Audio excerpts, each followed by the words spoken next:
Welcome to Raw Impressions, Monday's music mini-episode. Oh, thank you so much. It's great to be here. I feel like we deserve that clap. Yeah. I don't know. Surprising. This weekend was like so long. Oh, so long for me. Really? Yeah. Mm-hmm. But now I'm realizing it's hormonal. How do you make a hormone? Do you know that joke? Hormonal. What? How do you make a hormone? Ew. Oh, this is like That's this is an 80s joke, which is actually, it's good because of the songs I'm going to play. This is 80s humor. perfect. It happened. Yeah, because I'm going to play a couple of songs I wrote in the 80s. How do you make a hormone? How? You don't pay her.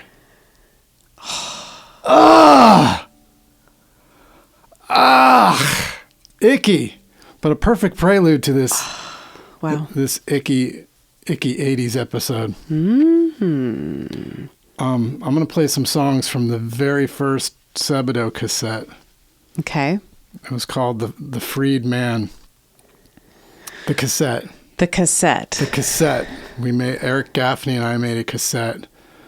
At first, the first thing we did together was the Weed Foreston cassette. And he just played drums on a few things. It was kind of a solo cassette of mine called Weed Foreston. Gosh, so where's the actual truth to this family tree of,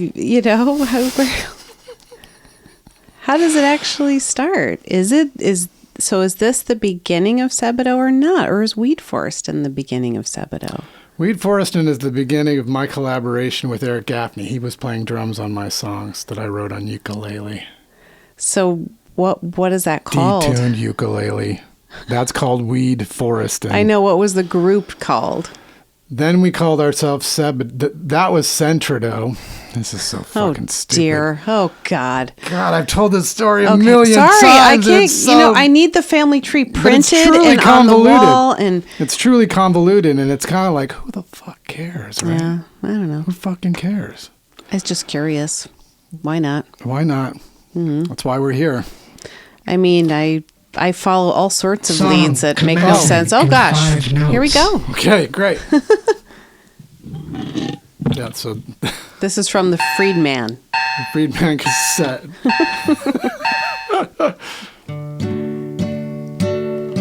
No one can stop it all from crashing down to shit.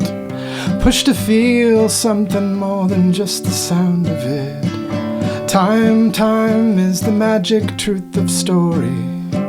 Sometimes magic is so very, very boring. It's a healthy kind of sick, a slow sort of quick. Very sad, I don't feel bad at all. It's a different sort of same, a crazy kind of sane, a feeling without a name that they call love. Because I have my doubts, I know it must be true. I watch the dream die every day and don't know what to do. I know it's only fear that makes me wonder, but I wonder why I'm so afraid.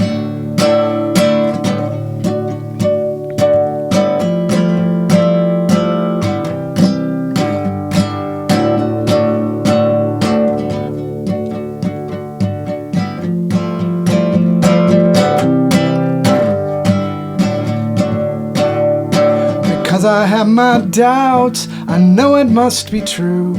I watch the dream die every day and don't know what to do. I know it's only fear that makes me wonder, but I wonder why I'm so afraid.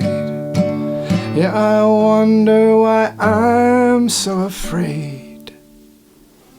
Why are you so afraid? Well, I had my first girlfriend. I was living with her actually in a dorm. Eric Gaffney and I were living with our girlfriends in a dorm on Smith College campus. Squatting in the dorm? We were squatting in the dorm. Bonus roommates. We were. I've told the story a lot. Yeah. Probably anybody who's actually listening has already heard this story, but But we had set up our 4-track in this room that was abandoned because the whole dorm, the Friedman dorm, it was the Friedman dorm, and that's how the tape got its name, the Friedman. So I set up my 4-track in this empty room because there was one girl who was not goth. And she split because there was a huge satanic scare in the town.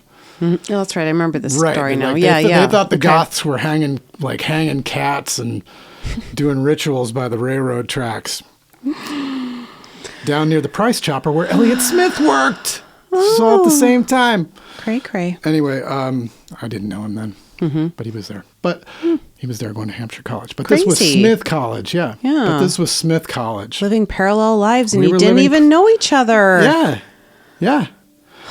So we did. Crazy. So anyway, we set up the 4-track in the room because the one girl split. Her parents made her move out of the goth dorm. So Eric Gaffney and I would sort of take turns using the 4-track. Sometimes we'd record together, but then we sort of used all these recordings that we had, not all of them, but we took some of the recordings from there and some of our old solo recordings, and we made sort of a compilation cassette of our 2 songs together. So we went back and forth. Like it would be one of my songs, one of his songs.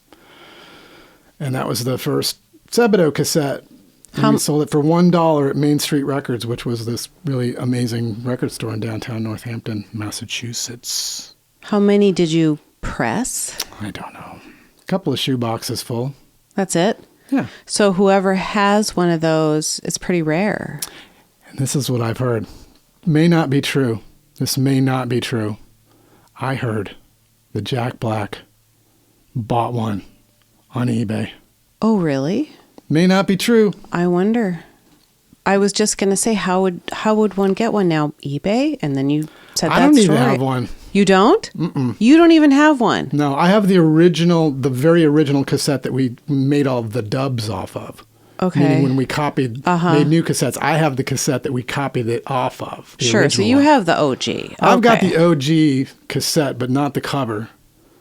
Okay. Huh. Yeah, so, Wow. and it's a really, okay, speaking of bad, just like Yeah. incorrect, edgelordy, I would say. I would say the 80s were a real Eric Gaffney bosom of kind of like, inappropriate jokes. Yeah, because at that point it was Yeah. like you just felt like you kind of had to, that was how you kind of nudged the system a little bit. You kind of tweak people. And we also lived, Northampton was a very politically correct environment. So being a little edgy was a way of like pushing those kind of the stuffy old hippies a little bit. The boundaries. The boundaries, because there was The a lot of... intellectual hippies. Yeah, the intellectual. Because they were intellects, right? Yeah, they were intellects. They were, and sort of they were on the forefront of, from the 60s, that, because it's a real, there's a concentration of colleges there, educators. So Eric Gaffney, growing up in Northampton, definitely felt like he wanted to poke it. Yeah. And he was funny, and he was we became kind of co-conspirators in our first effort. And you were also not college bound, and so you were also, I could see, feeling a little bit like pushing against this, and I did, but I also didn't have that much of an attitude about the hippies. I mean, my friends like Jay, Jay Maskus, they definitely kind of grew up like,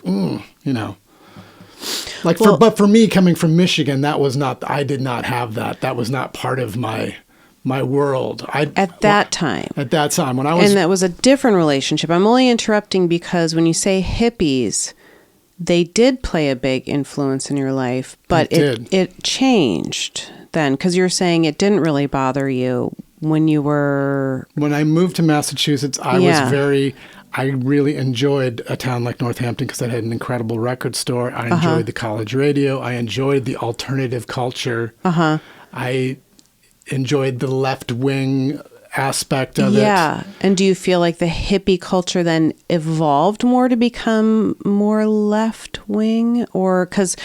I don't know. Well, I'm only asking because you said when you were growing up in Michigan, hippies scared you. 5 notes. Oh, God. Yeah, that's a big story. Right. Oh, gosh. Hold on. I'm trying to connect the two. Oh, my gosh. You're really... Yeah, now you're going deep. Okay, wait, hold on. Oh, wait. What am I doing?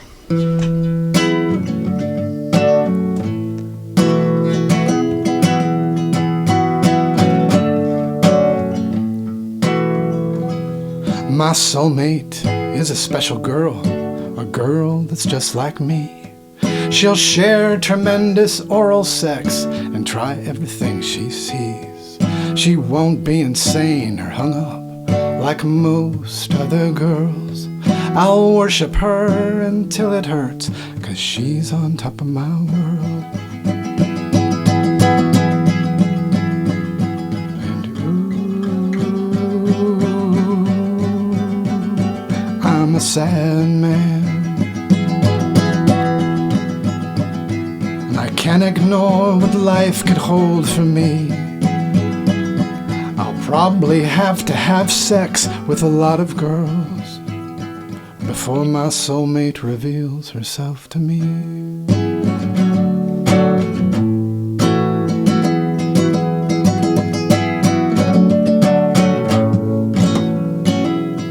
And you are sweet diversion as I stomp my darker way.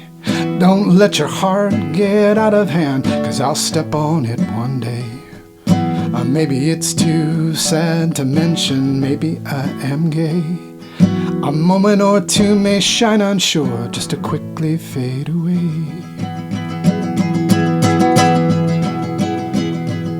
And ooh, it's a sad life.